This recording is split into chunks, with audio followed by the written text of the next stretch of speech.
Dua, mengenai bagaimana menanamkan ruhiyahnya la ilaha illallah gitu kan ketika kita berzikir. Itu ada dari adab-adab zikir nanti di halaman 22 kalau versi yang cetakan ini mah mengenai adab-adab zikir, dimana untuk menanamkan ruhiyahnya zikir itu kan adabnya banyak, tapi intisari yang satu bisa diintisarikan itu hanya satu, yaitu apa? Ketika berzikir robitoh, benar-benar kepada guru yang mengijazahkan zikir kepada kita. Itu sehingga ada yang lain, karena robitoh itu adalah ruknun qawiyun dalam adab-adab zikir, rukun yang terkuat dalam adab-adab zikir. Itu Ki.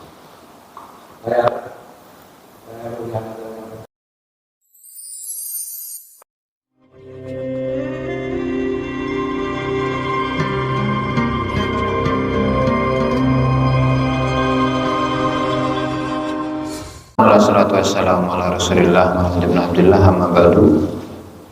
Para hadirin, kita masih pada pembahasan tentang akidahnya para ahli sufi, dan sudah dijelaskan sebelumnya bahwa akidahnya ahli sufi ini tidak bertentangan dengan akidah para pengikut ahlus sunnah wal jamaah, di mana di awalnya sudah dijelaskan mengenai bagaimana sifat Allah Ta'ala. Allah Ta'ala tidak memiliki anak, Allah Ta'ala tidak membutuhkan kawan, tidak membutuhkan ibu, tidak membutuhkan orang tua, dan seterusnya. Nah, sekarang pada pertemuan kali ini Asy-Syaikh Abdul Wahhab Asy-Sya'rani rahimahullah mengatakan akhrajal alama qabdataini wa awjada lahu manzilataini. Salam. Allah Ta'ala mengeluarkan alam semesta berada dalam dua genggaman. Artinya ada dua golongan. Wa aujada lahum manzilatain, dan Allah Ta'ala menciptakan untuk mereka dua tingkatan. Yang satu haula'il jannah, yang satu adalah golongan ahli surga. Wala ubali, dan saya dan aku tidak peduli, kata Allah Ta'ala. Wa haula'il nari wala ubali, dan golongan yang lain itu ada pada neraka. Nah, jadi itu sudah menjadi sunnatullah bahwasanya golongan manusia itu ada dua, ada yang baik dan buruk, ada yang masuk surga, ada yang masuk neraka. Kembali kepada takdir atau kembali kepada masyiah, keinginan kehendak Allah Subhanahu wa Ta'ala, bahwasanya hidayah itu tidak bisa dipaksakan. Karena Rasulullah Shallallahu Alaihi Wasallam, innaka, kata Allah Ta'ala, innaka la tahdi man ahbabta walakinnallaha yahdi may yasha. Sungguhnya engkau, wahai Muhammad, itu tidak bisa memberikan hidayah kepada orang-orang yang kau cintai, tetapi yang memberi hidayah itu adalah Allah Subhanahu wa Ta'ala. Nah, jadi misalkan ada seorang dai gitu yang namanya Wali Kasturi, itu beliau karena merasa pede bahwa semua orang yang saya inginkan itu bisa mendapatkan hidayah, semua orang yang saya cintai itu bisa mendapatkan hidayah. Tunggu dulu, kenapa? Karena rajanya para wali, dedengkotnya wali, yaitu Rasulullah Shallallahu Alaihi Wasallam. Rasulullah Shallallahu Alaihi Wasallam saja yang merupakan dedengkotnya para wali itu tidak bisa memberikan hidayah kepada orang-orang yang beliau cintai. Nah, bagaimana dengan tingkatan yang ada di bawah Rasulullah, yaitu para wali-walinya Allah Ta'ala. Nah, sehingga kembali lagi pada hukum asalnya bahwasanya hidayah itu hanya diberikan oleh Allah Subhanahu wa Ta'ala saja. Nah, kemudian pohola. Dan karena hidayah itu adalah milik Allah Subhanahu wa Ta'ala, ya maka tugas dari para nabi, tugas dari para rasul, para wali, dan generasi-generasi seterusnya atau para pewaris para nabi itu ya hanya mengajak. Nah, jadi misalnya nih, kita hanya mengajak, hoi para ikhwan, ayo ngaji, gitu kan. Itu hanya cukup dengan ajakan doang. tidak bisa mengikat mereka untuk mengikuti apa yang kita inginkan, ya kan? Tinggal mereka itu mendapatkan hidayah dari Allah Subhanahu wa taala atau tidak, gitu kan? Berarti kalau tidak mentaati apa yang kita ajak, sementara yang kita ajak ini adalah suatu hal yang positif, yang baik, otomatis berarti di dalam dirinya itu ada sifat-sifat yang tidak disukai oleh Allah Subhanahu wa taala, gitu. Walam ya'tarid alaihi mu'taridun hunaka, dan tidak ada seseorang yang menentang kepada Allah Subhanahu wa taala pada posisi tersebut.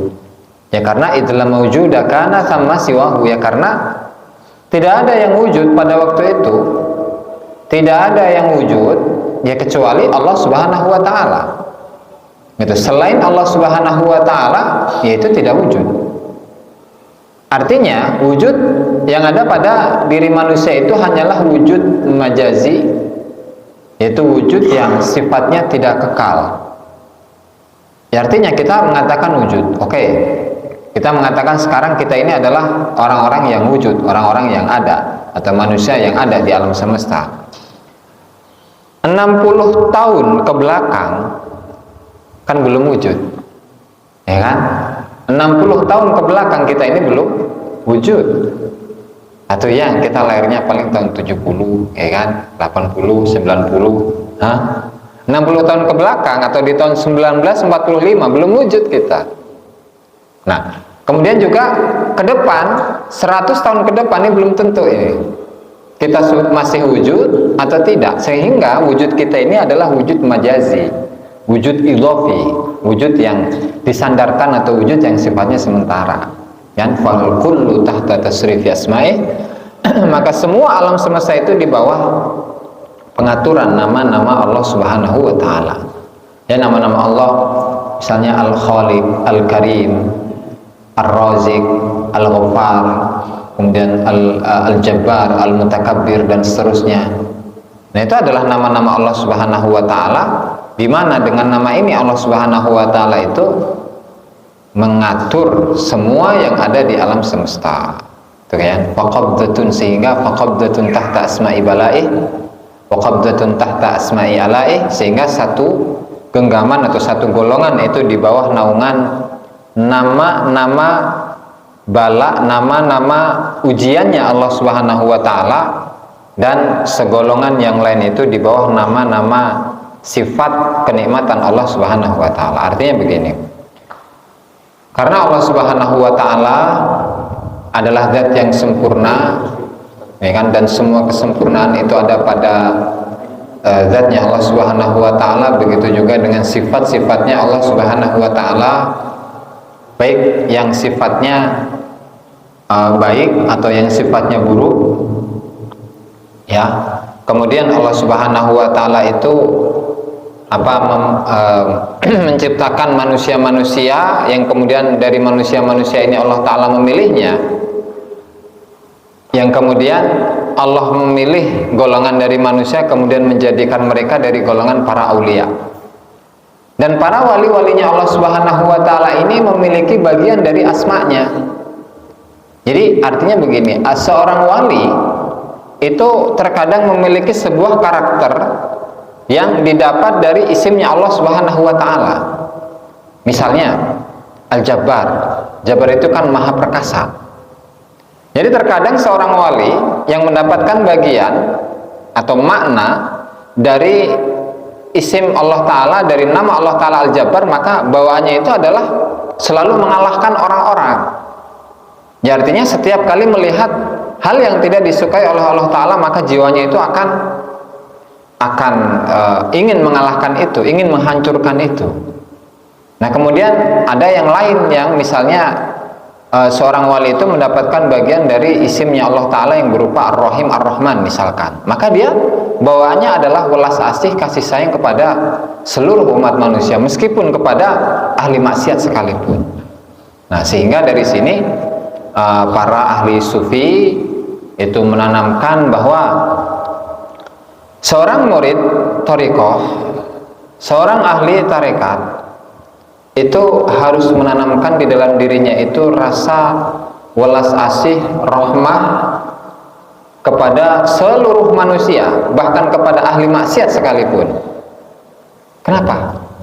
Ya karena dia belum tahu dirinya itu akan ditutup oleh Allah Subhanahu wa taala dalam keadaan baik atau yang buruk. Ya kan? Sehingga untuk mengantisipasi hal itu, dalam diri seorang murid itu harus ditanamkan bahwa saya ini adalah orang yang lemah. Saya ini adalah orang yang tidak mampu apa-apa, bahkan ketika kemaksiatan yang saya lakukan itu dihitung, itu tidak ada habisnya kemaksiatan itu. Nah, sehingga yang muncul dalam diri seorang murid itu adalah ketawaduan. Kayak walau arada subhanahu an yakunal alamu kulluhu sa'idan lakana aw syakiyan lama kana fi dzalika min syan. Ketika Allah taala menginginkan bahwa alam semesta ini semuanya itu adalah orang-orang yang baik, orang-orang yang bahagia, itu bisa terjadi. Syakian atau sebaliknya, ketika Allah Ta'ala menghendaki semua penduduk alam semesta ini, seluruh alam semesta ini adalah orang-orang yang celaka, ya maka tidak ada seorang pun yang mencela Allah Subhanahu wa Ta'ala. Tetapi walakinnahu subhanahu lam yurid dzalika, tapi Allah Ta'ala itu tidak menginginkan hal itu. Fakana kama arada faminhum syaqi wa sa'id, ya kan? Tetapi yang terjadi itu adalah apa yang Allah taala inginkan, di mana di antara mereka ada orang yang baik dan ada orang yang buruk.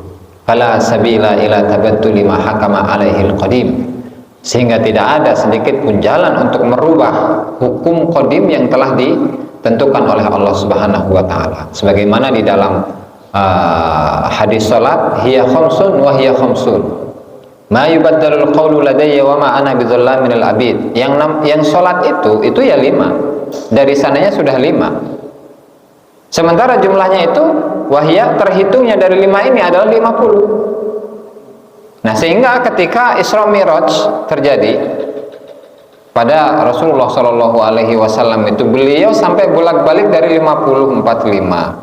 Dari 50 waktu menjadi 45, menjadi 40, menjadi 35, 30, terus sampai ke 5, yaitu hanya proses. Tetapi tetap yang dikehendaki oleh Allah Subhanahu wa taala dari sananya itu 5, tidak lebih. Gitu. Meskipun 5 ini adalah menyamai 50 waktu. Karena memang dari sananya ma yubaddalul qawlu ladayya, tidak ada ucapan yang diucapkan oleh Allah Subhanahu, yang diucapkan oleh Allah Subhanahu wa taala itu bisa dirubah. Itu artinya dari sananya sudah ada. Dan wa ma ana bidzallaminil abid, dan Allah taala itu bukanlah zat yang menzalimi para hambanya, litasarrufi fi milki wa infadhi masyiati fi mulki.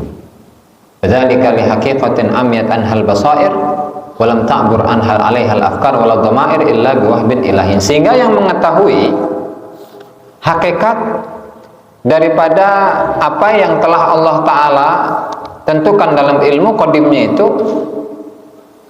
itu pandangan-pandangan manusia tidak mengetahui, ya tidak memahaminya. Walam ta'bur 'alaiha al-afkar walau dhamair, dan hati-hati manusia, pemikiran-pemikiran manusia itu pun tidak akan menembus hakikat dari iradahnya Allah Subhanahu wa taala. Illa biwahbin ilahi, kecuali dengan karunia Allah Subhanahu wa taala, wajudin rahmaniyin, dan kedermawanan Allah taala, liman i'tanallahu bihi min ibadih, bagi orang-orang yang diperhatikan oleh Allah Subhanahu wa taala. Artinya begini, sesuatu yang tertulis di Lauhul Mahfuz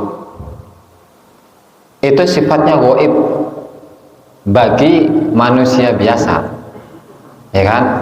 Bagi manusia biasa itu sifatnya adalah ghaib.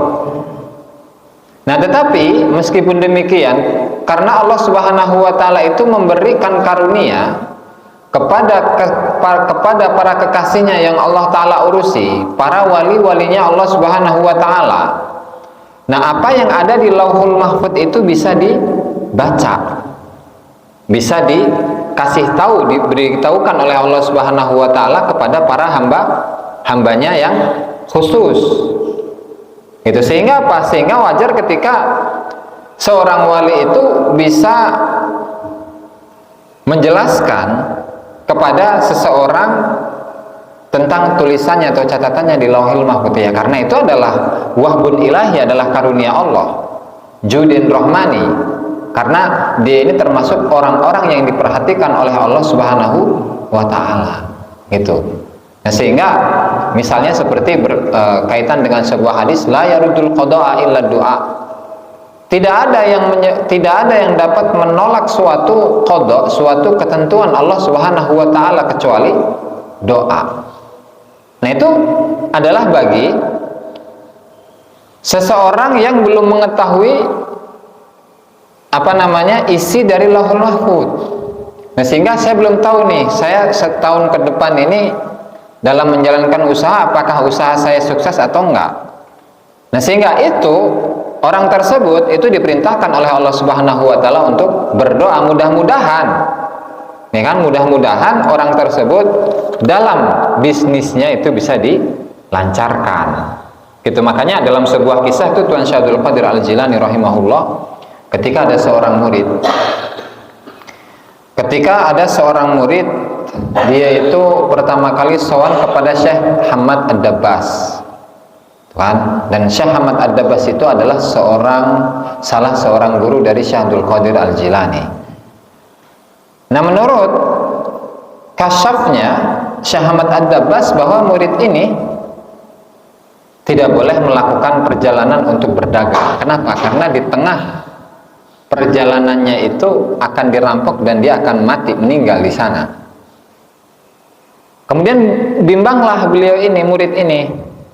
Nah, akhirnya beliau bertanya, sowan kepada Tuan Syekh Abdul Qadir Al-Jilani, yang kemudian menanyakan, bagaimana ini wahai Tuan Syekh, saya ingin melakukan perjalanan untuk berdagang keluar kota, sementara saya sudah sowan kepada Syekh Hamad Ad-Dabbas, sementara saya ini dilarang karena menurut beliau di catatan Lauhul Mahfuz itu saya akan meninggal dalam perjalanan itu, sehingga saya harus tidak jadi keluar kota. Nah, kata beliau, udah biiznillah, kamu keluar saja untuk berdagang ya, insya Allah selamat gitu. Nah, kemudian beliau murid tersebut keluar kota, dan memang di tengah-tengah perjalanan beliau itu dalam posisi yang sangat ngantuk sehingga beliau tertidur, dan ternyata dipindahkanlah itu pembunuhan beliau pembunuhan murid itu tidak terjadi di alam nyata, kemudian dipindahkan kepada alam mimpi gitu, sehingga rasa sakit ketika dipotong lehernya itu terasa sakitnya, sisa-sisa nyeri gitu masih beliau rasakan, dan ada sedikit sisa darah, bekas darah yang ada di lehernya gitu. Nah, ketika selesai berdagang, pulang kepada Tuan Syekh dan sowan kepada Tuan Syekh, wahai Tuan Syekh, kenapa saya ini dalam tidur, di tengah perjalanan saya tertidur, dan di dalam tidur saya itu merasakan sakit yang luar biasa dan ada bekas darah, sementara di sini nggak ada bekas luka. Kata Tuan Syekh, ketahuilah wahai murid, bahwasanya aku telah berdoa kepada Allah Subhanahu wa Ta'ala untuk kebaikan dirimu, untuk memindahkan kejadian tersebut dari alam nyata kepada alam mimpi. Berdoanya berapa kali? Sampai 70 kali. Nah, disitulah contoh daripada la yarudul qada'a illa doa, di mana ketentuan Allah Subhanahu wa Ta'ala itu bisa dirubah melalui doa. Tapi doa siapa dulu? Gitu kan? Kalau doa kita kan belum tentu gitu, masih nyangkut di langit satu. Mending di langit pertama mah nyangkut di atas genteng. Aduh. Nah, sehingga disinilah perlu adanya adanya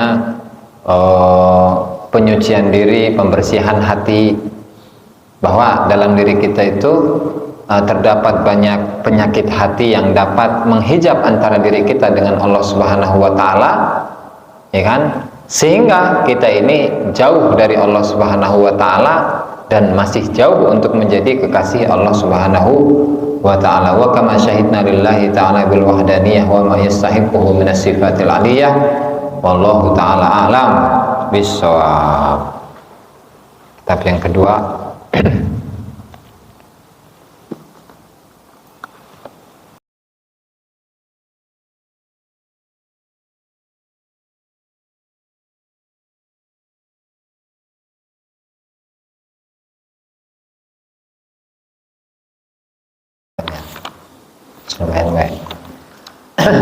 Bismillahirrahmanirrahim. An-Nurul Khamis fi bayani halid dunya wal hathi ala tarkiha.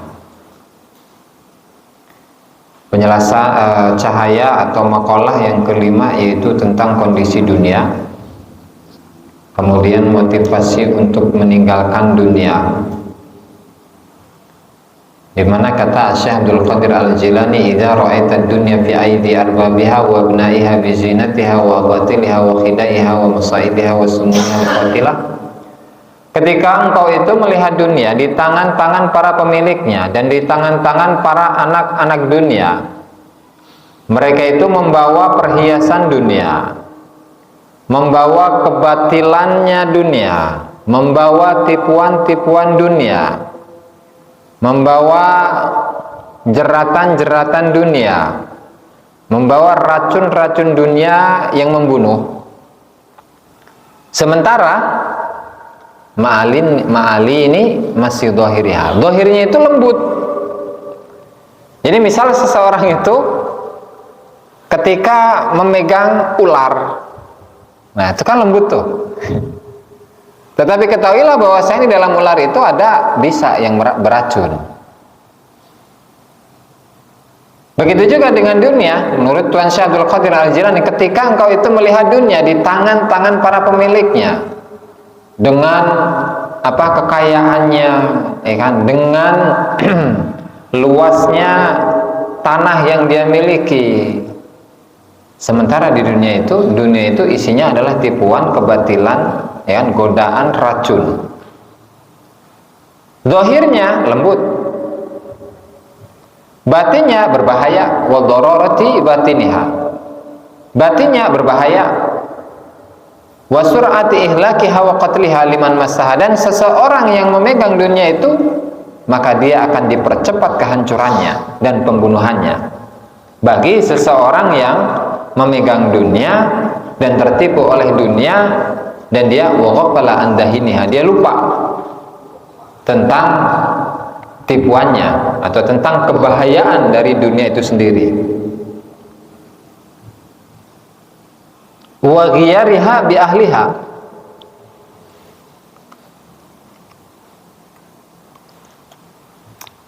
ghirah kalau versi di sini itu artinya adalah ahwal wa ahdath al-mutaghayyirah, kondisi-kondisi yang selalu berubah,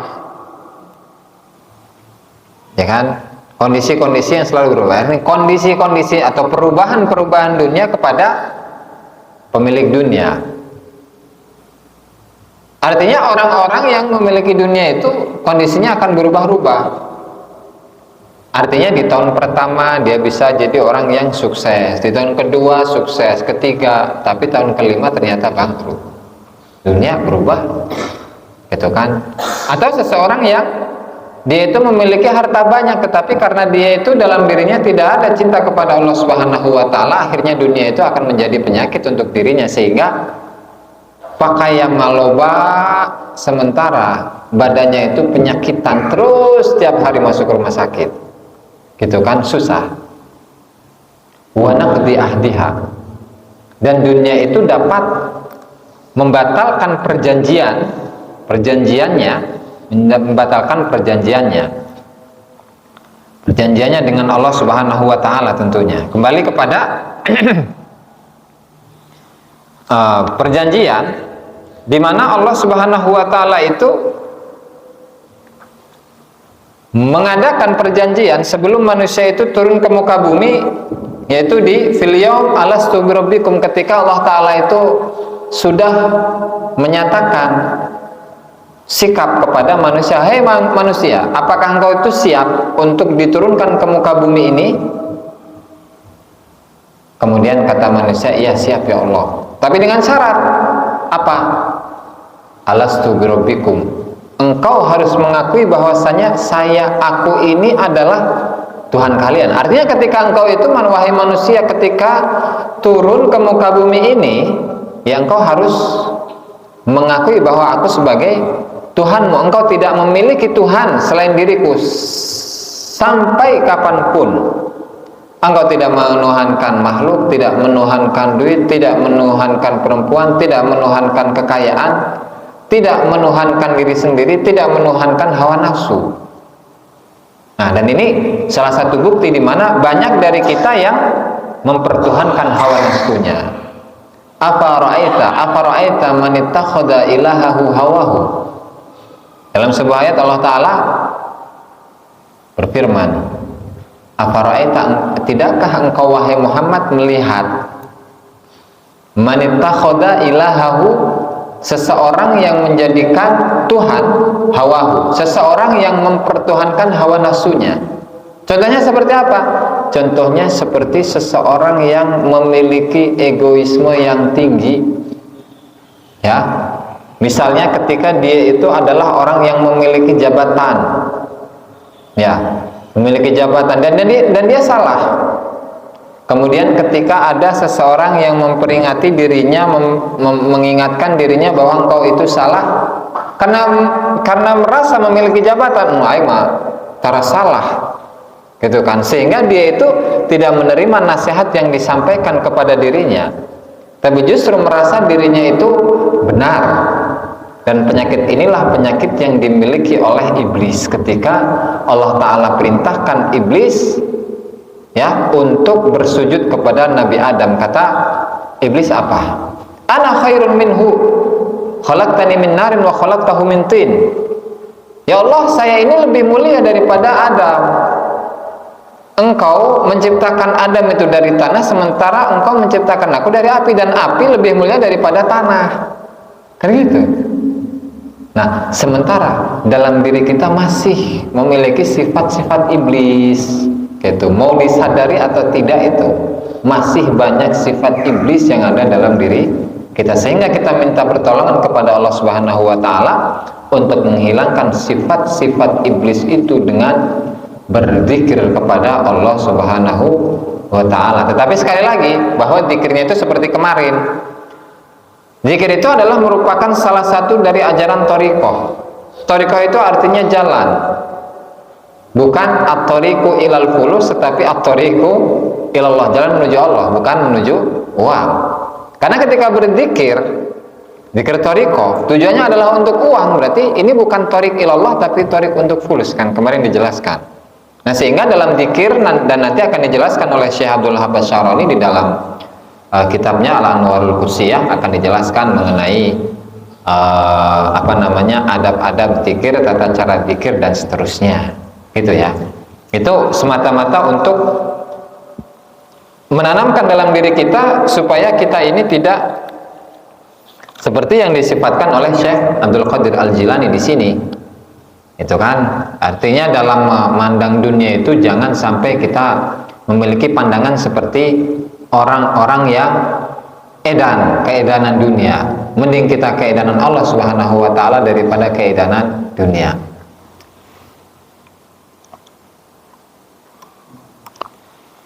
Maka kata beliau,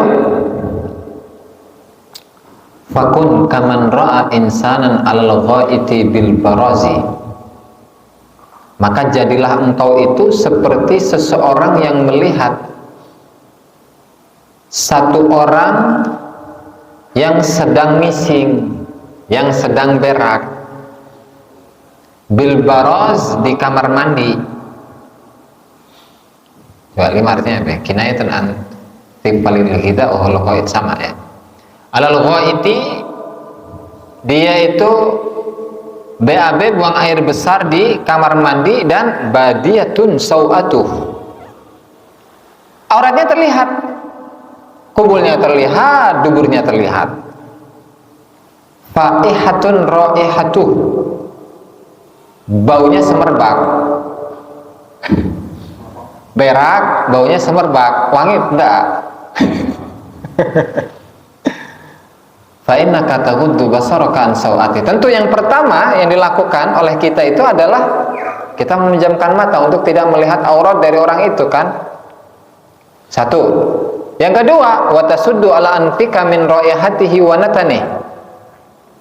Kita menutup hidung dari bau aroma yang tidak sedap. Wa natanihi, dan kebusukan dari berak. Nah, Itu diperumpamakan seperti itu Tuan Syekh. Tuan Syekh memperumpamakan seseorang yang memandang dunia itu adalah seperti seseorang yang melihat orang lain dalam keadaan telanjang, dalam keadaan buang air besar. Yang pertama tentunya aurat, tidak boleh dilihat. Kemudian yang kedua, baunya pasti menyengat. Nah, sehingga yang seperti itu, masa kita ini menjadi seorang hambanya Allah Subhanahu wa taala justru menyukai berak, kemudian mengejar-ngejar berak, atau nggak masuk akal kan? Nah, sehingga di sini Tuan Syekh Abdul Qadir Al-Jilani menanamkan kepada diri kita untuk menjauhi apa? Dunia. Bukan menjauhi dunia, bukan berarti kita ini jauh-jauh dari ini. Sama sekali, artinya dia itu akan hidup dengan sengsara, hidup dengan serba kekurangan, hidup dengan gembel, kemudian dia itu tidak berbaur dengan orang lain lantaran menghindari dunia. Bukan itu. Karena apa? Karena hakikatnya benci kepada dunia itu adalah hati rasa. Meskipun dunia ini ada di tangan kita, tetapi ketika hati itu tidak cinta dengan apa yang ada di tangan kita, maka mudah bagi kita untuk memberikan kepada orang lain. Maka pada suatu hari Al-Imam Asy-Syaikh Abdul Qadir Al-Jilani rahimahullah ditanya, "Kaifa ikhrajud dunya?" Kaifa ikhrajud dunya? Bagaimana wahai Tuhan saya untuk mengeluarkan dunia min qulubina, dari hati kita?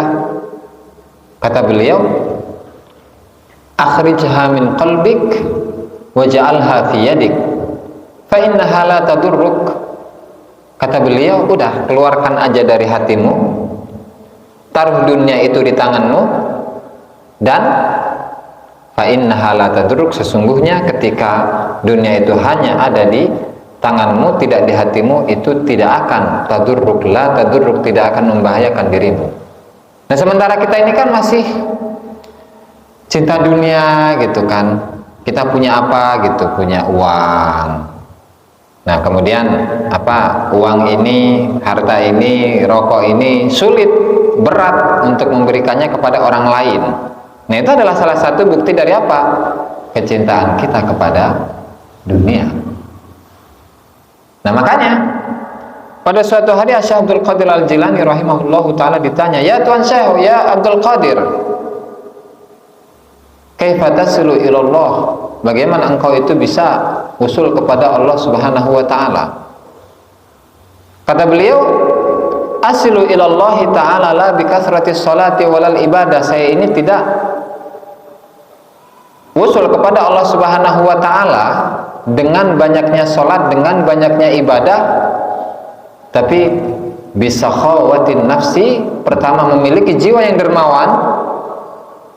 Yang kedua, wasalamati sadri, dan hati yang sehat, hati yang selamat, hati yang bersih. Nah, itu. Nah, bukan berarti kita ini ketika ingin usul ke Allah Subhanahu wa taala tidak banyak sholat, tidak banyak ibadah, tidak banyak sedekah dan seterusnya. Bukan. Tetapi ketika ibadah-ibadah kita ingin ditukarkan kepada Allah Subhanahu wa taala dengan adanya usul, itu yang salah. Karena mau bagaimanapun usul kepada Allah taala, atau katakanlah satu pangkat yang Allah taala berikan kepada manusia, itu tidak bisa ditukar dengan ibadah kita. Karena apa? Karena ibadah kita mau dilihat dari sisi manapun pasti mengandung kekurangan. Ya, kalau dinilai gitulah, kalau di sekolah gitu ya, itu ibadah kita mendapat nilai 2, 3 dari 10, itu udah bagus. Ya kan? Kenapa? Karena ketika berbicara tentang ibadah, berbicara tentang sholat, ya, sholat itu ada adabnya, gitu kan. Kemudian dalam adab itu terdapat khusyuk, terdapat ketenangan, terdapat al-hudur ma'allah, bisa menghadirkan dirinya, bisa menghadirkan rahmat Allah, bisa menghadirkan dirinya seakan-akan dirinya itu berada di hadapan Allah Subhanahu wa Ta'ala, mulai dari awal sholat sampai salam. Bisa nggak kayak gitu, bro? Itu baru nilainya 10 nanti. Kalau kita Allahu Akbar, yang diingat apa? Aduh, kumaha ya, rokona habis. Gitu. Nah, sehingga hal inilah yang membuat para sufi, para arifin, ketika mereka beribadah kepada Allah Subhanahu wa Ta'ala, mereka itu tidak akan menukar ibadah-ibadah mereka ditukarkan dengan sesuatu, meskipun itu adalah usul kepada Allah Subhanahu wa Ta'ala. Bahkan menurut Syekh Ibnu Ajibah rahimahullahu ta'ala, ketika beliau itu membahas mengenai ikhlas, ya, seseorang yang menukarkan ibadahnya kepada Allah Subhanahu wa Ta'ala dengan sebuah imbalan apapun itu, baik yang sifatnya duniawi atau sifatnya ukhrawi, maka sesungguhnya orang yang seperti ini adalah seseorang yang di dalam hatinya ada riya khafi, ada riya, ada kesombongan yang samar. Kenapa kesombongan yang samar? Gagayan ibadah kayak doang gitu, hayang dibere ku aing non, misalkan duit, tanah, kekayaan dan seterusnya, itu nggak pantas gitu tuh, nggak pantas, sehingga itu seakan-akan memposisikan dirinya sudah merasa pantas, dan itu adalah hakikat daripada riya. Tetapi riya itu sifatnya samar, ya, karena nggak kelihatan gitu tuh, nggak kelihatan di hadapan orang lain bahwa dia ini adalah orang yang sombong merasa pantas bahwa ibadahnya itu pantas untuk diberi imbalan dari Allah Subhanahu wa Ta'ala, gitu ya. Idza ra'aitaha ghudda basaraka an zinatiha wa sudda ala anfika mimma yafuqu min rihi syahawatiha wa ladzatiha litanju minha min afatiha. Sehingga ketika engkau itu melihat dunia, maka tutuplah pandanganmu dari perhiasannya. Satu. Yang kedua, wasudda ala anfika mimma yafuh, dan tutuplah hidungmu dari segala sesuatu yang semerbak dari aroma tidak sedapnya syahwat-syahwat dunia dan kelezatan-kelezatan dunia. Supaya apa? Litanju minha wa min afatiha, supaya kita ini selamat dari dunia dan selamat dari penyakit-penyakit dunia. Itu kan? Berenam. Oh ya. Wa yasilu ilaika qasmuka atau kismuka minha. Sehingga setelah engkau itu menutup diri, ya, menutup pandangan dari dunia, kemudian kita menutup hidung dari bau-bau yang tidak sedap dari dunia, maka apa yang didapat? Wa yasilu ilaika kismuka minha. Maka bagianmu akan mendatangi dirimu. Bagianmu akan mendatangi dirimu. Ini berbicara tentang rizki gitu ya. Bagian rizki. Di mana dalam sebuah hadis Rasulullah Shallallahu Alaihi Wasallam menceritakan tentang proses manusia di dalam perut ibunya selama 40 hari, yang menjadi segumpal darah, kemudian menjadi segumpal daging, kemudian setelah itu dibungkus dengan menjadi tulang belulang yang kemudian dibungkus dengan daging.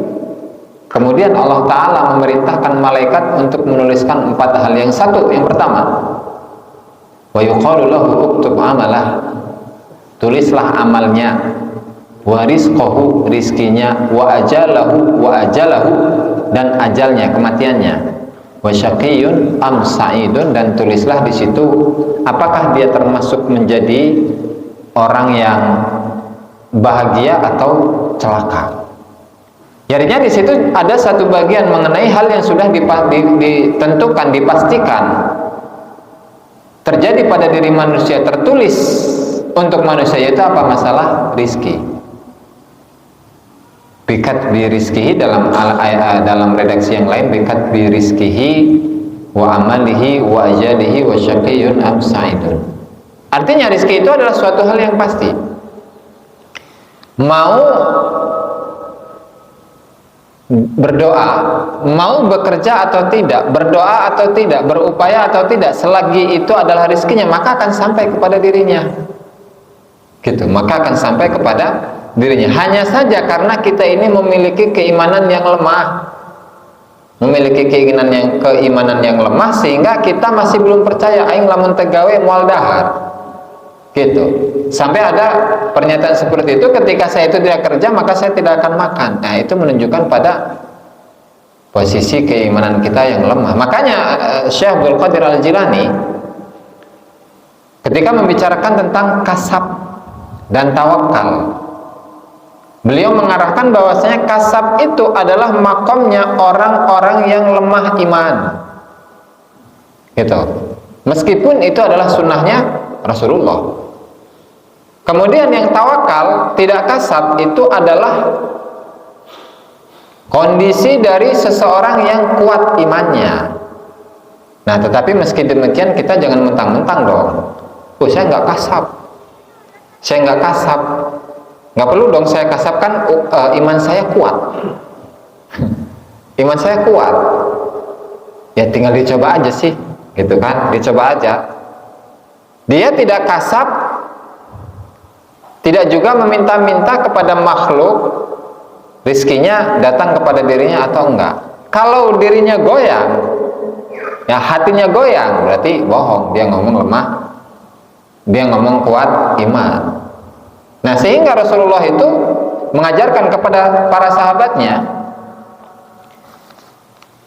at-takassubu sunnati wa tawakkulu halati. Kasab itu adalah sunnahku. Sehingga pada masa itu, di masa Rasulullah SAW, baik itu di periode Mekah atau periode Madinah, tidak pernah beliau itu memerintahkan para sahabatnya untuk tidak bekerja. Gitu kan? Sayyidina Abu Bakar tetap dagang, Sayyidina Umar tetap bekerja, Sayyidina Utsman tetap berdagang, Sayyidina Ali tetap bertani. Pun ketika dalam periode Madinah, yang pada waktu itu penduduk Madinah dikenal dengan perkebunannya, perkebunan kurma. Sehingga disebut kurma yang terbaik itu adalah kurma yang berasal dari Madinah.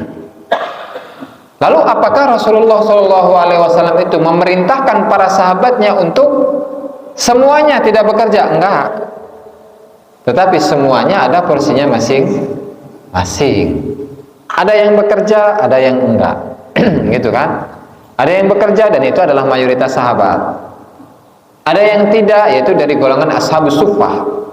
Yang kurang lebih ada berapa tuh? Antara 40 sampai 100 sahabat itu, yang diantaranya adalah Abdullah bin Mas'ud. Itu kalau tidak salah. Sehingga ketika semua orang itu bekerja tanpa ada seorang pun dari mereka yang mendekatkan diri kepada Allah Subhanahu wa taala, dunia akan goncang. Atau sebaliknya, ketika semua orang itu adalah orang yang mendekatkan diri ke Allah Ta'ala, artinya dia totalitas untuk beribadah dan sama sekali tidak bekerja, dunia pun akan goncang. Kenapa? Karena dunia itu perlu perputaran.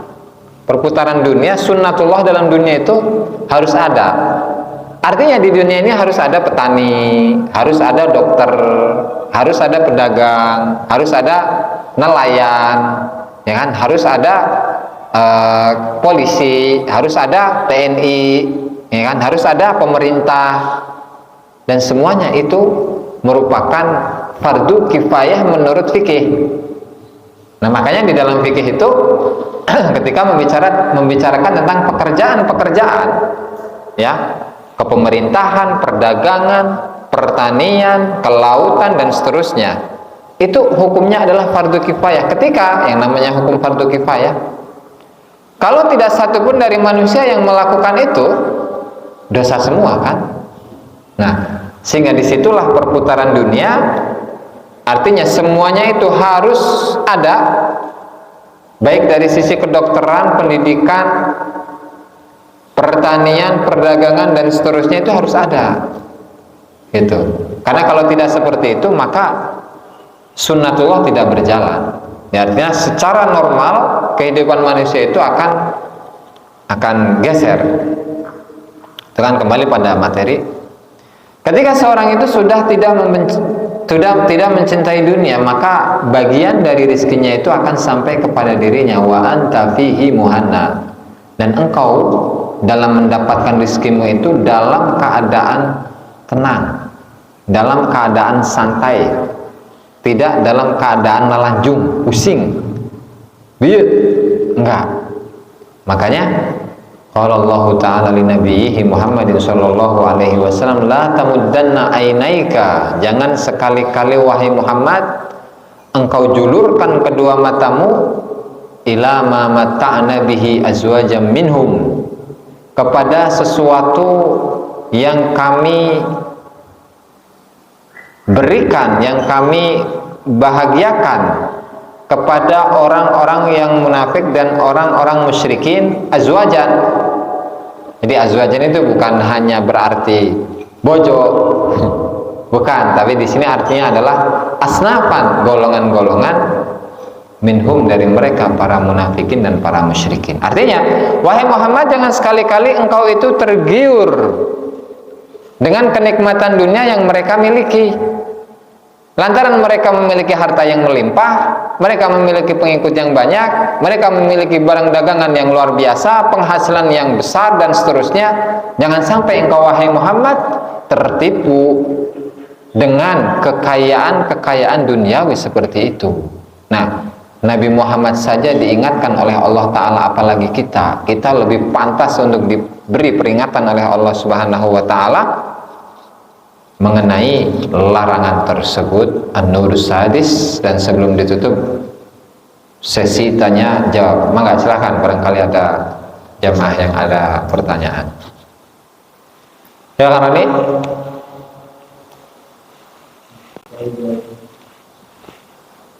Kayak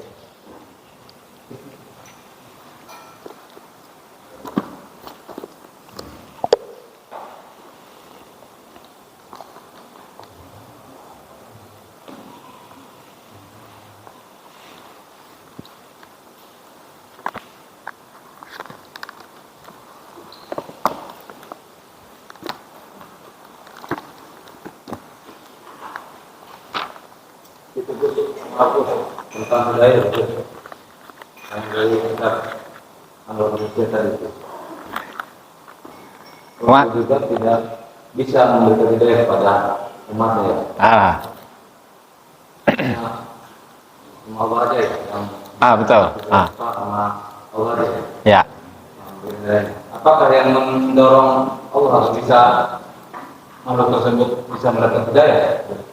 Itu kembali kepada ini, irodah masyiah, kehendak Allah Ta'ala.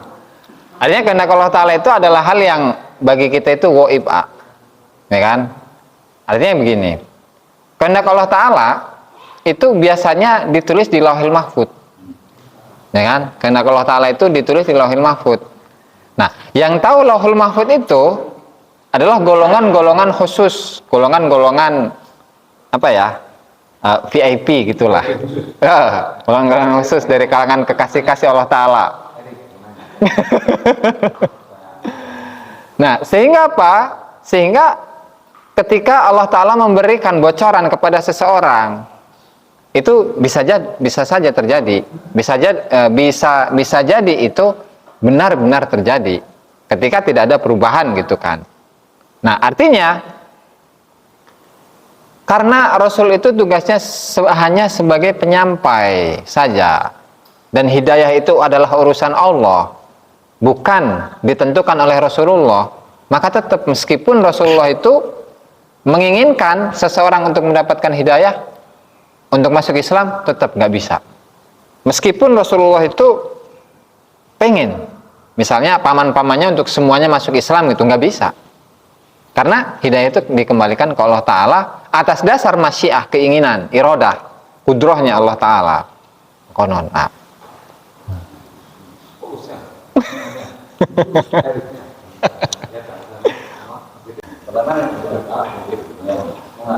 Jadi gini, Ikhlas itu adalah salah satu makom dari makom-makom thariqah. Tuh kan? Berbicara ikhlas, jadi itu adalah satu kondisi kerohanian yang tidak bisa dicapai hanya sekedar dengan mengetahui materi atau hanya dengan sekedar materi pengetahuan. Tapi itu harus melalui olah rohani. Artinya cek bahasa orang teh riyadhah. Artinya pengalaman kerohanian. Nah, sehingga apa? Biasanya makom-makom thariqah itu bisa dicapai ya setelah ada pengalaman-pengalaman itu. Artinya begini. Mau berbicara tentang tobat, mau berbicara tentang ikhlas, mau berbicara tentang ini itu, ya makom-makom thariqah itu ya, waro, cinta dan seterusnya, itu harus dialami oleh pengalaman spiritual, pengalaman kerohanian. Nah, memang cara keikhlasan itu karena biasanya dibenturkan dengan keadaan-keadaan, sehingga bagaimana kita itu bisa melawannya. Kan misal gini, kita kerjanya misalkan kerja kepada guru, kita disuruh kerja, kan bahasanya bukan kerja kan sebenarnya, khidmah gitu kan. Mau digaji atau nggak digaji atau nggak masalah, plong hatinya plong. Ya kan? Nah, kalau hanya dengan sekedar pengetahuan saja, pasti dalam hatinya nanti ada ngegerenek. Oh, saya mau kerja, masa sih saya ini nggak digaji? Berbicara kerja, ya kan? Berbicara kerja seperti itu. Nah, sehingga hal ini pasti ada perlawanan dalam diri. Artinya ketika ada kerja harus ada gaji. Itu harus dilawan. Ya, otomatis itu adalah berbicara tentang perasaan kan, berbicara tentang hati, tentang rasa. Ya memang kalau versinya para ulama-ulama sufi, ikhlas itu apa? Ikhlas itu adalah mengerjakan sebuah amal tanpa ada pamrih. Ya kan? Itu secara materi. Secara pengetahuan, tapi kan tetap secara prakteknya itu tidak bisa hanya sekedar itu, tapi harus melalui riyadhah, harus melalui non riyadhah eta sa akhiri riyadhah eta non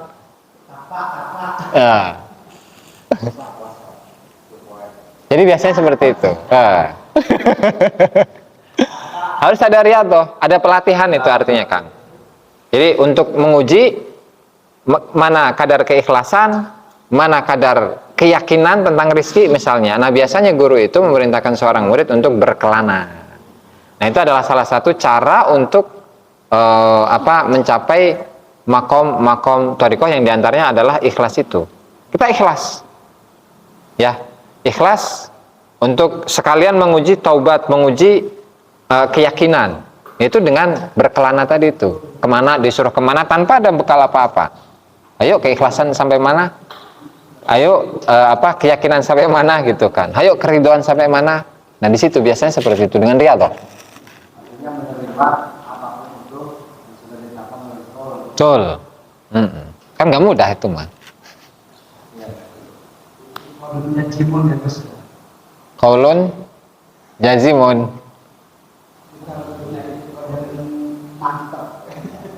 I'tiqadun jazimun. Betul. Siap. Jadi di dalam referensi yang lain, salah satu karya dari beliau juga, yaitu dalam kitab Al-Fathur Rabbani. Jadi sebagai bentuk dari ini, ghudda basaraka an zinatiha wa sudda ala anfika mimma yafuhu min rihi syahwatiha. Itu isinya apa? Ta'allam summa mal bihi. Ngaji. Setelah ngaji diamalkan. Yang salah satu pengamalannya itu adalah dengan apa? Dengan zikir, dengan melaksanakan ibadah dan seterusnya, mengenai keikhlasan, mengenai tobat, mengenai apa? Memperbaiki kualitas ibadah, menanamkan nilai-nilai adab dalam ibadah, dalam zikir dan seterusnya. Ya, itu di situ. Nah, makanya dalam redaksi yang lain Syahidul Qadir juga mengatakan tir bijana hail kitabi wa sunnah. Terbanglah engkau wahai para murid dengan kedua sayap, yaitu mengamalkan apa yang ada di dalam Al-Quran dan mengamalkan apa yang ada di dalam hadis. Kullu haqiqatin la tashhadu lahu syari'atun fahiya zandaqah. Setiap hakikat ilmu tasawuf yang tidak diperkuat dengan ilmu syariat, maka itu adalah sebuah kezindikan.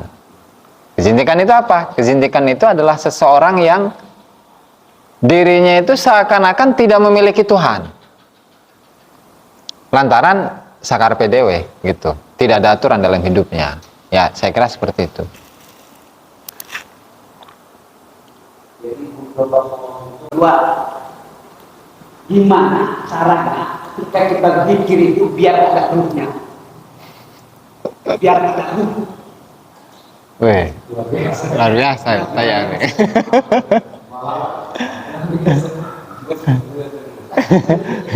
Oke, yang pertama tadi apa? Zikir yang banyak, kemudian berdoa. Ya. Oke. Minta hadiah bijak. Siap. Jadi di apa pernyataan Tuan Syekh yang akan datang itu ada mengenai doa. Jadi ibadah mah ibadah, artinya ibadah mah udah dasarnya itu adalah tanpa menginginkan imbalan apapun dari Allah Subhanahu wa taala. Dasarnya ibadah kan itu. Nah, kemudian kalau urusan doa itu beda lagi. Artinya ada hal yang tersendiri yang terkait tentang doa. Jadi apa saja hal yang terbaik atau hal apa saja yang sebaik-baiknya kita mintakan kepada Allah Subhanahu wa taala. Apakah urusan dunia atau urusan akhirat atau bagaimana? Itu nanti ada di makalah atau Nur Ats-Tsalits Wasitun mengenai perintah tentang doa, untuk berdoa, dan larangan mengenai meninggalkan doa. Ini di halaman 377, silahkan dibuka. La taqul la ad'ullaha fa in kana ma as'aluhu maksuman fasayati in sa'altuhu aw lam as'alhu. Jangan sekali-kali engkau mengatakan saya tidak mau berdoa ke Allah taala.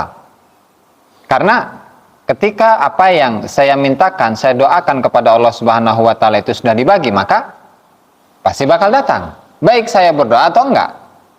Tuh. Dan wa in kana ghairu maksumin fala yu'tini bisu'ali. Kalau itu bukan bagian dari saya, maka Allah Ta'ala nggak akan memberikan apapun, meskipun saya sudah berdoa. Tapi kata beliau, balis alhu jami'a ma turid wa tahtaju ilaihi min khairid dunya wal akhirah malam yakun fihi muharramun wa mafsadatun. Tetapi berdoalah ke Allah Ta'ala semua yang engkau inginkan dan engkau butuhkan, baik dari urusan dunia atau urusan akhirat, selagi tidak masuk dalam kategori yang diharamkan oleh Allah Subhanahu wa ta'ala. Jadi nggak masalah mau doa apapun guys, tapi dengan syarat tidak boleh ada istilah tukar menukar, lantaran kita sudah beribadah ke Allah Ta'ala, ya kan, kemudian kita itu, ya Allah saya sudah beribadah nih, kira kutin Allah Ta'ala temere non mobil gitu, ulah.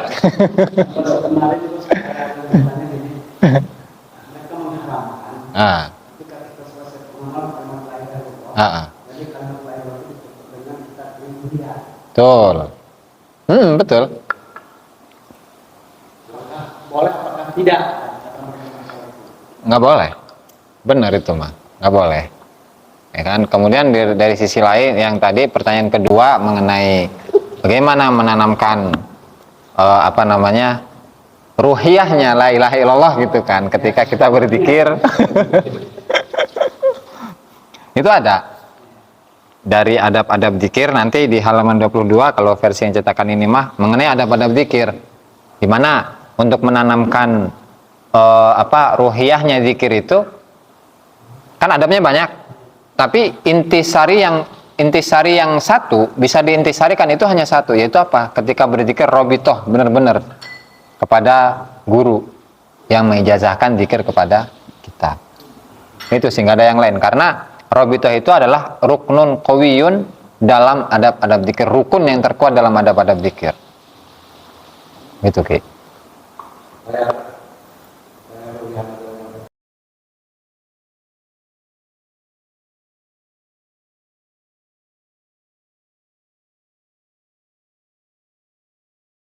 Assalamualaikum warahmatullahi wabarakatuh. Assalamualaikum warahmatullahi Muhammad ibn Abdullah wa ala alihi wa sahbihi wa ma'ala wa la hawla wa la quwwata illa billah.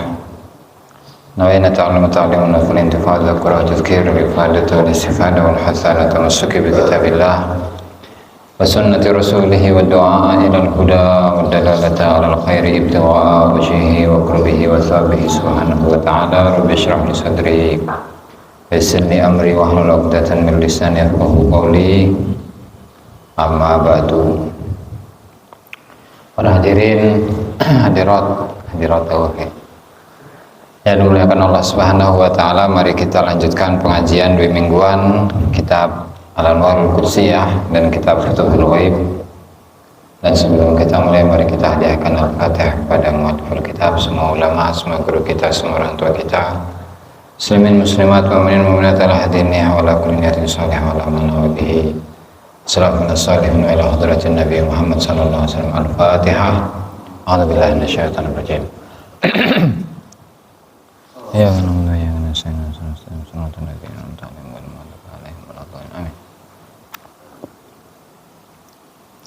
Qala al-musannif rahimahullahu ta'ala Asy-Syaikh Haq Asy'arani fi kitabih Al-Anwarul Qudsiyah fi ma'rifati qawaid as-sufiyah ila an qala akhrajal 'alama qabdatain wa awjada lahum manzilatain faqala haula'i lil jannah wa la ubali wa haula'i lin nari wa la ubali. Akhraja ngatakan sapa Allah al-alama ing alam semesta qabdataini ing rong genggaman wa awjada lan mewujudaken sapa Allah lahum kedua alam manzilataini ing loro tingkatan. Faqala mangko dawuh sapa Allah haula'i ta mengkono-mengkono golongan iku lil jannati maring swarga wala ubali lan ora peduli sapa ingsun wa haula'i lan mengkono-mengkono golongan iku lin nari kutub kedin neraka wala ubali lan ora peduli sapa ingsun walam ya'tarid lan ora komplain ora nentang alaihi ing atase Allah sapa mu'taridun sapa wong kang nentang hunaka ing dalam mengkono-mengkono panggonan it krana la maujuda ora ana kang wujud iku maujud kana kang ana apa maujud sama ing dalam mengkono-mengkono panggonan siwahu kang saliyane Allah. Fal kullu mangko iskabahane iku tahta tasrif asma'i iku tetep ing dalam sangisore penasarufan pira-pira arani Allah taala. Faqabdatun mangko utawi siji genggaman iku tahta asma'i balai iku tetep ing dalam sangisore pira-pira nama ujiane Allah wa qabdatun lan siji genggaman iku tahta asma'i alaih ing dalam tetep ing dalam sangisore pira-pira aran kenikmatane Allah. Law arada lamun karep sapa Allah subhanahu an yakuna ing yen ta ana apa alam apa alam kulluhu yaskabi alam iku saidan iku kang bahagia lakana yakti ana apa alam au syakian utawa kang cilaka lama kana fi dzalika min syanin lama kana yakti ora ana fi dzalika ing dalem mengkono-mengkono kullul alami syakian min syanin kutub saking wong kang nyacat. Lakinnahu tetapi ini Allah subhanahu iku lam yurid ora karep sapa Allah dzalika ing mengkono-mengkono kulluhu sa'id atau kulluhu syaki. Fakana mangko ana apa alam iku kama arada iku kama kaya dene barang arada kang karep sapa Allah. Faminhum asyaqiyyu wa sa'idu. Nih kalau dicetakkan yang kuning itu fa mim ha nun mim itu salah. Faminhum mangko iku tetep saking alam asyaqiyyu utawi wong kang cilaka wa sa'idu lan wong kang bagja. Huna ing dalem iki panggonan wa fi yaumil ma'adi lan ing dalem dina kembali. Fala sabila mongko ora ono dalan iku maujud ila tabaddul ma hakama alaihi alqadimu ila tabaddul ma maring perubahane barang hakama kang ngahukumi alaihi ing atase ma apa alqadimu apa kang qadim. Faqad qala lan teman-teman dawuh sapa Allah taala fi hadisi fardhis salat ing dalam hadis kewajibannya salat hiya ya salat iku khamsun iku 5. Wa hiya lan hale utawi 5 iku khamsuna iku 50. ma yubaddalul qawlu ladayya wa ma ana bidzallamin lil abid. Ma yubaddalu ora den rubah apa al qawlu ucapan ladayya ing dalem sandenge ingsun wa ma ana lan ora ana utawi ingsun Allah iku bidzallamin iku zat kang banget zalimin lil abid maring pira-pira hamba. Litasarrufi krana tasarrufi ingsun fi milki ing dalam kerajaane ingsun. Fa in fadhi masyiati lan nglaksanaken keinginan ingsun kehendak ingsun fi mulki ing dalam kerajaan ingsun. Wadzalika lan utawi mengkono-mengkono mazkur tasarrufi fi milki dan seterusnya li haqiqatin iku krana hakikat amiyat kang buta anha saking hakikat apa al basairu pira-pira basirah walam ta'bur atau walam ta'bur lan orang lewati orang ngambah alaiha ing atase hakikat apa lakaru pira-pira pemikiran walad dhamairu lan ora pira-pira ati illa biwahbin angin kelawan karunia ilahiyin kang bangsa pangeran wajudin lan kedermawanan rahmaniyin kang bangsa pangeran kang bangsa zat kang maha welas asih liman kedue wong itana kang ngurusi sapa Allah bihi kelawan man min ibadah nyatane saking pira-pira hambane Allah wasabaqa lan dingin lahu kedue Allah apa zalika mengkono hakikat fi hadrati isyhadih ing dalam dimensi isyhadih penyaksiane Allah. Fa'alima mangka weruh sapa Allah hina a'lama nalikane aweh weruh sapa Allah anal uluhiyah ing temen setuhune sifat kepangeranan. Iku aweh apa uluhiyah ada taksim ing iki pembagian. Wa nahalan temen setuhune uluhiyah iku min daqaiqil qadim iku tetep saking pira-pira kelembutane kang qadim. Fasubhana mangka maha suci fasubhana man mangka maha suci Allah la fa'ila kang ora ana kang gawe siwahu kang saliyane Allah wala maujudalan ora ana kang wujud iku wujud bizatihi kelawan zati Allah illa iyahu angin Allah Allahu lan utai Allah iku khalaqakum nyiptaken sapa Allah ing sira kabeh wa malan ing barang takmaluna kang padha gawe sapa sira kabeh la yusalu amma yaf'al la yusalu raden takoni sapa Allah amma saking barang ya palu kang gawe sapa Allah lahum lan hale utai makhluk iku yafaluna iku den takoni sapa makhluk kula ngucap sapa sira Muhammad falillahi mangko iku tetep kedue Allah al hujjatu utai hujjah bukti al balighatu kang banget walau syaa lamun karep sapa Allah la hadakum yakti aweh pituduh sapa Allah ing sira kabeh ajmaina halis kabehane wa kamalan kaya dene barang syahidna nyaksiakan sapa kita lillahi ta'ala kedua Allah ta'ala bil wahdaniyati kelawan sifat wahdaniyah wa ma yastahiquhu wa malan ing barang yastahiquhu kang haki ing ma sapa Allah min sifatil aliyati nyatane saking pira-pira sifat kang luhur wa kadzalika lan kaya mengkono-mengkono nasyhadu bil wahdaniyati wa ma yastahiquhu nasyhadu nyaksani sapa ingsun sapa kita li sayyidina kedua Tuhan kita Maulana Muhammadin wa Maulana lan Tuhan kita Muhammadin rupane kanjeng Nabi Muhammad sallallahu alaihi wa alihi wasallam bir risalati kelawan karasulan ila jami'in nasi maring sekabeh menungso kafatan kelawan sekabehane basyiron hale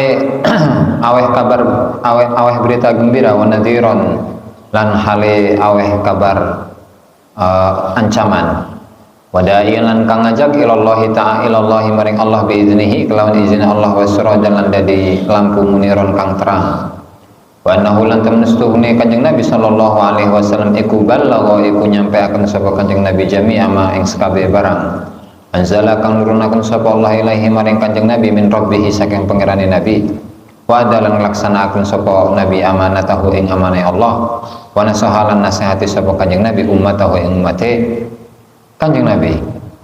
Wa qad sabatalan teman-teman tetap sapa annahu sallallahu alaihi wasallam iku waqafa iku ngadeg sapa kanjeng nabi fi hajjatil wada ing dalam haji wada ala kulli man ing ngatasi kabeh wong hadarahu kang hadir sapa man ing haji minal adba'i nyatane saking pira-pira pengikut fa khataba mangko khutbah sapa kanjeng nabi wa zakkara lan gawe peringatan sapa nabi wa khawafa lan meden-medeni sapa kanjeng nabi wa andara lan tegese meden-medeni sapa kanjeng nabi wa adalan janjiaken sapa kanjeng nabi wa au adalan apa gawe ancaman sapa kanjeng nabi wa amtara lan gawe udan sapa kanjeng nabi wa ar'ada lan gawe wedi sapa kanjeng nabi wa ma khassa lan orang khususaken sapa Allah bidzalika tadzkiri kelawan mengkono-mengkono wala ma khassa lan orang khususaken sapa kanjeng nabi bidzalika tadzkiri kelawan mengkono-mengkono peringatan ahadan ing wong suci duna ahadin kang saliyane wong suci an idznil wahid samad saking izine zat kang maha siji as-samadi kang tunggal.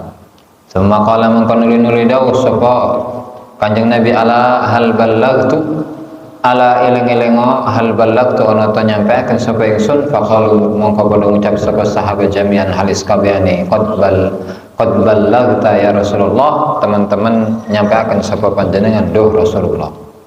Faqala sallallahu alaihi wasallam mongko kedhawuh sapa kanjeng nabi sallallahu alaihi wasallam Allahumma fashhad ya Allah fashhad mongko nyaksaken sapa panjenengan. Sallallahu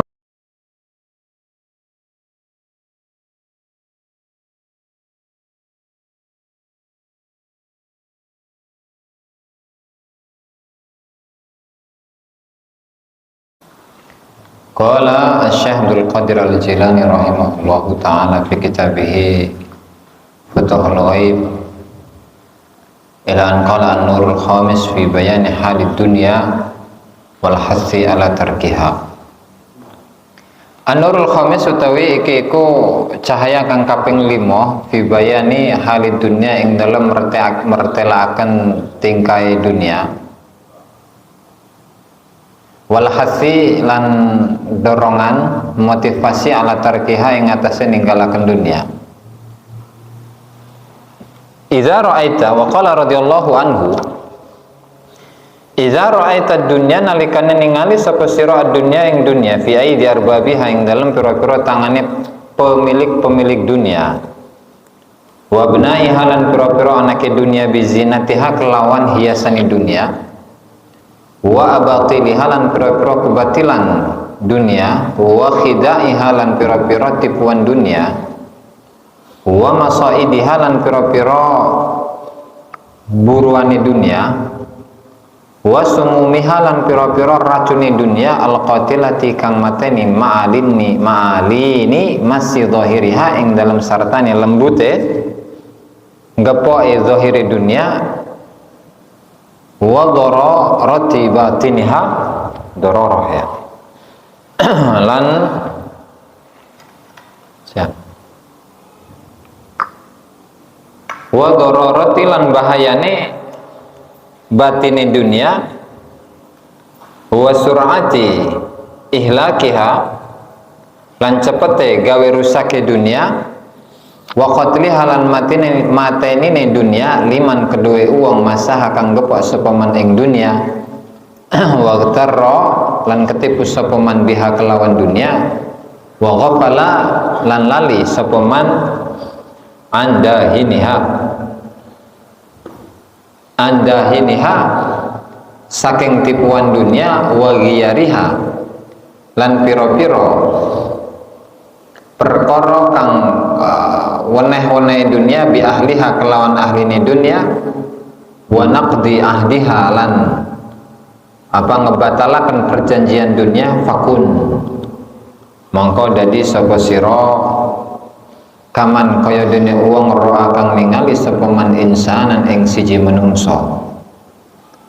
alal ghaiti ing atase nggon ngising bil barozi ing dalam kamar mandi badiatan kang pertelo apa sawatuhu apa aurate insan faihatun kang semerbak apa raihatuhu ambune ghaib, fa mongko temen setuhune sira iku tawudu iku meremaken sapa sira basaraka ing peninggalan sira an sauatihi saking aurate insan. Wa tasuddulan nutup sapa sira ala anfika ing atase irung sira min raihatihi saking ambune ghaib, wa natanihi lan bacine ghaib, fahakada mangko kaya mengkene tawuddu basaraka ila akhirih fakun mangko dadi sapa sira fid dunya ing dalam dunya iku idza ra'aitaha nalikane ningali sapa sira ing dunya wudha mangko meremaken sapa sira basaraka ing peninggalan sira an zinatiha saking perhiasan dunia. Wasudalan nutupono sapa sira ala anfika ing atase irung sira mimma saking barang yafuhu kang semerbak apa ma min rehi syahwatiha saking ambune pira-pira syahwat dunia waladzatiha lan pira-pira kelezatan dunia litanju supaya selamat sapa sira minha saking dunia wa min afatiha lan saking pira-pira penyakit dunia. Wa yasiru lan tumeka ilaika maring sira apa kismuka atau kosamuka. Kalau kosama ini apa? Sumpah. Kismuka apa bagian siro yang dinas kalian kismuka alladzi ja'alallahu ta'ala nasibak sabiqi ilmi. Kismuka apa bagian siro minha saking dunya wa anta lan hale utawi siro fihi wa anta